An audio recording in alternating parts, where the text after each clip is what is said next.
Being a self-directed learner and teacher has many benefits.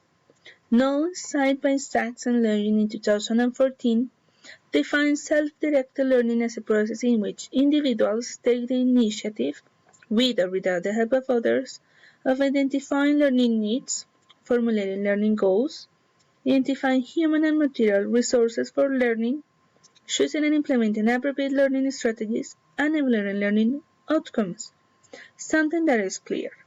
But on the other hand, Shang cites Bandura, who says that self-regulation is the process of influencing the external environment by engaging in the functions of self-regulation, self-judgment, and self-reaction.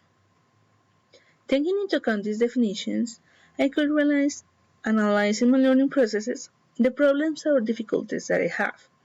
For example, I spend a lot of time doing homework and I stress easily, but it is difficult to determine the difference between those two terms. Bracy, in 2010, says that self-regulation learning is a frame of mind that students achieve through attaining and satisfying the desire to be independent in any type of classroom setting. Self-directed learning is a characteristic of discipline, possessed by a student only in online courses where no instructor or facilitator is present. Self-regulated learning, on the other hand, selects, structure, and create environments that optimize learning. In my thesis, I pretend to implement self-directed learning using self-regulated strategies in order to help my students to have a better performance at the school, achievement of their goals, and develop social competence to solve problems.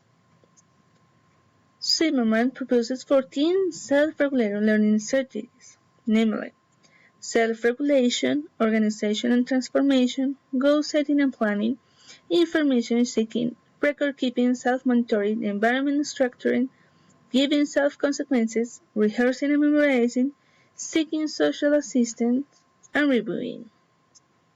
But I will focus on the strategies, goal setting, self-monitoring, and self-evaluation proposed by Shang in 2001.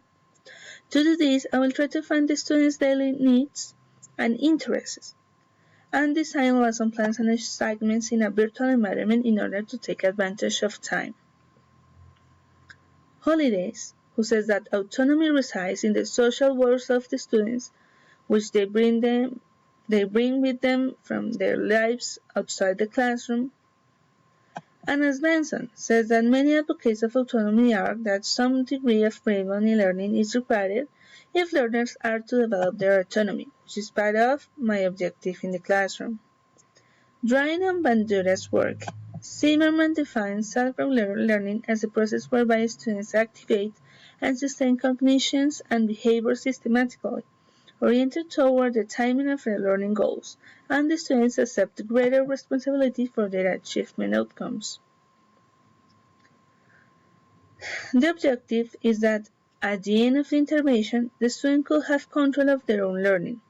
That, as Benson says, taking share of one's own learning involves, which emphasizes planning, the selection of materials, monitoring learning progress, and self-assessment.